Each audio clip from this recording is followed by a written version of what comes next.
ને પુણ્યશાળી સામડી ગામની ભાવંદરા ઉપર મારે રત્નાજી, કીર્તનજી અને સેઠાજીને માતૃશ્રીની નિર્વાણ તિથિ નિમિત્તે સરસ મજાના ભજન ભાવ રાખ્યા છે. તો ખરેખર પરિવારને કોટીવાર વંદન. ખરેખર પરંપરાગત જે ભજન ભાવ રાખવો ઘણા વિઘ્નો આવતો હોય છે, પણ આવા પરિવારો જેમ તટસ્થ વિચારધારા હોય, જેને તન મન ધન ગુરુ મહારાજને સમર્પિત કર્યું હોય, એ જ આ ભજન ભાવ કરી શકે. એટલે ખરેખર એમના પરિવારને કોટીવાર વંદન કરું છું. અને ખરેખર જેના ઉપર ગુરુ મહારાજની કૃપા હોય, સાહેબ એને કોઈ વાતે તકલીફ નથી. એટલા માટે એમને તન મન ધન ગુરુ મહારાજને સમર્પિત કર્યું છે અને એનું આ પરિણામ છે. સાહેબ સંતોએ પણ સરસ આજે વાણીમાં પણ ઘણું બધું કીધું. વાલો મારો વાતો કરે હાસન યારી. ખરેખર આપણને વિશ્વાસ નથી, પણ બાકી જો આપણે તન મન ધન ગુરુ મહારાજને સમર્પિત કર્યું હોય તો કોઈ વાતે તકલીફ જ નથી આવતી. પણ હાસા ભાવથી કરો તો, અને ભાવ વગરનું બધું નકામું છે. ભાવ હોય તો હારવાનો છે. ભક્તિનું પહેલું પગથિયું જય ગુરુ મહારાજ, એ ભાવ છે. વાણી તો પાણી ભરે ચાર વેદ મજૂર, કરણી બિચારી શું કરે રહેણી ન કર દૂર. વિવેક આ પણ એક ભક્તિનું પગથિયું છે. એટલે ખરેખર હું તો આખા દિવસમાં આપણે બધા થાકસ દાડે મને આવે ઘણીવાર કરતા પણ આવે છે કે હું કંઈક છું, હું પણ દિવસ રાત્રે ભજનમાં આવે એટલે બધું ખરેખર આનંદ આવે છે. એટલે આવા પરિવારને કોટીવાર વંદન કે અમારામાં થોડા ઘણો ઘમંડ આવતો હશે, પણ રાત્રે ભજનમાં આવે એટલે ખરેખર આનંદ આવે છે. અને ખરેખર જીવનની અંદર થાક ઉતારવાનું સ્થળ હોય તો આ ભજન છે. થાક ઉતરી જાય સાહેબ આખા દાડાનો. એટલે આવા પરિવારો જે ભજન ભાવ રાખે છે, અરસપરસ તમારા બધાના સંતોના દર્શન કરવાનો અવસર આપે છે, એવા પરિવારને કોટીવાર વંદન. આજે વ્યાસપીઠ ઉપર પરમ પૂજનીય વંદનીય એમના ઈષ્ટદેવ શંકરદાસ મહારાજ, ભીમજીરાવ મહારાજ ને બીજા પણ આપણા ધરમપુરના મહારાજ, દૂર દૂરથી બધાયેલા ભક્તો, માતાઓ, બહેનો, અમારા તબલજી, સાઉન્ડ માસ્ટર, બધાએ ખરેખર એકબીજાના દર્શન કરવાનો અવસર આપ્યો એ બદલ બધાને ફરીવાર વંદન કરું છું. અને હું તો ઘણીવાર કહું છું કે ભજનમાં સાહેબ આવો તો બધા જ તમારી પાસે જેટલા પદ હોય ને એટલે બધા સંપલ હારે મેળીને આવવાનું. ભજનમાં આવો ભગત થઈને આવવાનું. પછી સેલિબ્રિટી સીએન, સરપંચ, ઢેકનું છે એ ના ચાલે. ભજનમાં આવ્યા પછી એ જે હોય સંપલ ભેગું મેળીને આવવાનું. અને ઓય ભગત થઈને આવે તો કોઈક જ્ઞાન આવે સાહેબ. અને ભજન તો આપણા બેહે, નકે આપણે ભજન બેસીને જતા રહે. અને ભજન આપણા બેહારું હોય તો આ બધા કાવા દાવા મિલીને આવવું પડે, ભગત થઈને આવવું પડે. દાસીપણાનો ભાવ હોવો જોઈએ સાહેબ. એમને એમાં ઉતરતું નહીં. તમે ગમે એટલા બેસીરો આશીર્વાદ બેહીરો કોઈ ફરક પડવાનો નહીં, પણ દાસીપણાનો ભાવ હોય. અને સાહેબ હમું માટલું જો મેલાઈ જાય તો ભરાઈ જાય, બાકી નેવમ ઊંધો પડે તો મતલબ શું? કબીર સાહેબે કમાલીબાઈને એક જ વાત કરી છે, કર સાહેબ કી બંગી ઓર ભૂખે પૂછ દે. સંતોનો સંગ કરો અને આયા જાની સેવા કરો. કરશો સેવા તો મળશે મેવા, નહીં કુછ લેવા કે દેવા. કહે પ્રીતમ તમે ઓળખો અનહારે હરિના જન હરી જેવા.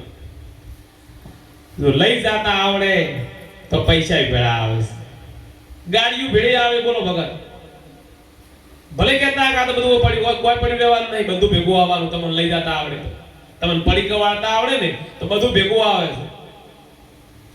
એક જગ્યાએ એક ઉદ્યોગપતિ બહુ હતા, તો એ મોટી મોટી વાતો કરતા હતા.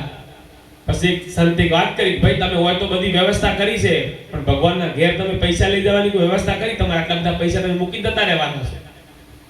તારે એમને આખી એમની મીટિંગ બોલાવી, બધાને બોલાવી ભેગા કર્યા. ભાઈ એક સંતે આવી વાત કરી છે કે આપણે પૈસા હોય તો ઘણાય છે, પણ આપણે ભગવાનના ઘેર લઈ જવાની કોઈ વ્યવસ્થા નથી કરી. ત્યારે એક સારા એમના એક મેનેજરે વાત કરી, સાહેબ તમે અમેરિકા જતા શું કરતા હતા?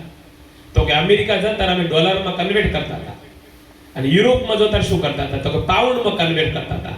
બસ કે એ સિસ્ટમ છે, પૈસા લઈ જાવ હોય ને તો પુણ્યમાં કન્વર્ટ કરી નાખો, એ ભેળા આવશે. ધર્મમાં વાપરો સાહેબ. આપણે તો એઠા હાથે કૂતરું ના માર્યું હોય, ધર્મની વાતો હારી હારી કરતા ખાઈ જાય એટલું ધર્મ થાય. એમ ધર્મ નહીં થતા. આ હાથે કરો, આ હાથને ખબર ના હોય, એ ધર્મની વાત છે. અને એટલા માટે તો આ દે જેસલને કીધું હતું, પાપ તારું પ્રકાશ જડે, ધર્મ તારો સંભાળી. પાપ પ્રકાશવાની વાતો કરી છે, અને આપણે તો ફોન ને ત્રણ તો લોક રાખા છો. શું પાપ પ્રકાશવાની વાતો કરતા હોય છે? એક પાપ હટાડવા માટે 10 તો જૂઠ બોલવો પડતો હોય છે. એક જૂઠ હટાડવા માટે આપણે 10 જૂઠ બોલવો પડતો હોય છે. બોલાતું છે, હું મારાથી હું ના નથી કહેતો, પણ ખરેખર જેસલ કરી લે બિચારા સપના જેવો સંસાર છે, એ જેસલને નહીં પણ તમને કીધું છે. બસ બાકી વીજળીના ચમકારે મોતીને પરવવાનો છે, અચાનક અંધારા થઈ જાય, કાલની કોઈને ખબર નથી. સંતોએ તો ખરેખર ખૂબ ટકોર કર્યા છે, પણ આપણે બધાએ હસી મજાકમાં કાઢી રહ્યા છે. માટે સંતોએ ખરેખર બહુ સારી વાતો કરી છે. અને આજે પણ કોઈ એવું કહેતું હોય કે પેલા ભક્તો હતા હવે ભક્તો નથી, સેમ ભક્તો છે. સંતો પણ પેલા હતા ને આજે પણ છે, પણ આપણી પાસે દ્રષ્ટિ નથી. ખરેખર જે ઘેર સંતોની પૂજા થઈ છે, જેને આજે પણ સંતોને પરમપિતા પરમાત્માનું સ્વરૂપ માની સેવા કરી છે સાહેબ, એને કોઈ વાતે ખોટ નથી. અને પહેલા તો સંતો ખાલી તમને આત્માને શાંતિ થાય, તમને એમ આનંદ કરાવતા હતા. આજે તો સંતો તમને જો સાચા ભાવથી તમે સેવા કરો ને તો સારી ગાડીઓ આલે છે, આત્મ જ્ઞાને આલે છે, રૂપિયા ઘણા આલે છે. ખરેખર હું તો મારા અનુભવની વાત કરું છું. બાકી સંતોને તમે પરમાત્માની માની તમે સેવા કરો સાહેબ. અશોકજીના ગુરુ, રત્નાજીના ગુરુ સાહેબ એમ માનવા નહીં.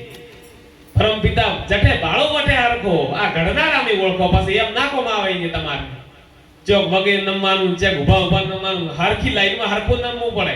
બધે હરખો દેખાય ને તમને. આ તો શિખર ચમચમ કીધું છે કે ગુરુને જેની સેવ ને સંતોને જમાડું લાડુ, એમ અલગ અલગ ચમ શિખર કીધું એ ખબર નહીં.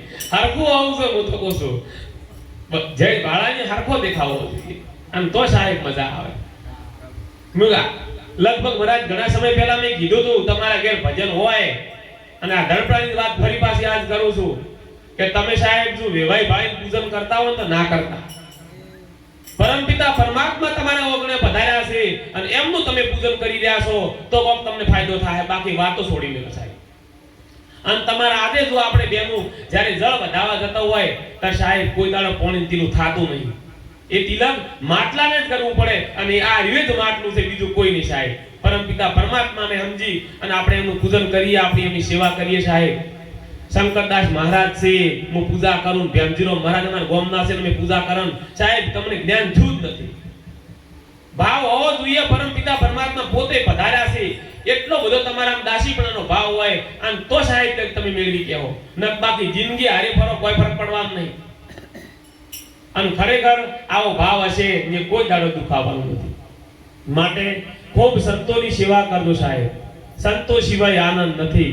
ખૂબ પ્રભુનું ભજન કરજો, ખૂબ આયાજાની સેવા કરજો. સેવા સિવાય મેવા મળવાની નથી. અને વધારે કોઈ કહેતો નથી, ખૂબ મા બાપની સેવા કરજો. ડુંગરા વાળી બદલે ગજામય લઈને જાજો ને કે ઉમરા વાળીને હાડલે હાસવજો. મા બાપના સાહેબ ઓતડીના આશીર્વાદ મળી જાય છે ને તો દુનિયાની કોઈ તાકાત નથી આપણે ખોટું કરી શકે. એટલે ખરેખર ખૂબ મા બાપની સેવા કરજો, ખૂબ હળીમળીને રહેજો. આ દેહનું કોઈ નક્કી નથી, કાલની કોઈને ખબર નથી. એવું સંતો કહે છે પણ કોઈ માનવા તૈયાર નહીં. ખરેખર કાલની કોઈને ખબર નથી. આ ધરતી ઉપર 5000 માણસો વારે ઉઠતા જ નહીં. તમારો મારો નંબર ચારે આવે કેમ ખબર કહો. એટલે ખૂબ પ્રભુમાં તમારું મનડું પરવજો. 10મો ભાગ ધન આલ્યું હોય તો સેવામાં વાપરજો, શરીર આલ્યું હોય તો ભક્તિભાવમાં વાપરજો.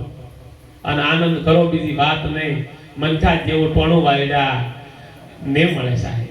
એટલે આ મનખા જેવો રૂડો અવતાર મળ્યો હોય. વિજ્ઞાની કોઈ લગભગ આ શરીરની 150 કરોડ રૂપિયા કિંમત કરી છે, અને તમે કહો છો મને કોઈ આલ્યું જ નહીં ભગવાને. એટલે ખરેખર આ અમૂલ્ય હિરલો હાથ આવ્યો છે તો માણો સાહેબ બધી બળતરા મેલી અને મોજ કરો, બીજી વાત નહીં. જય ગુરુ મહારાજ.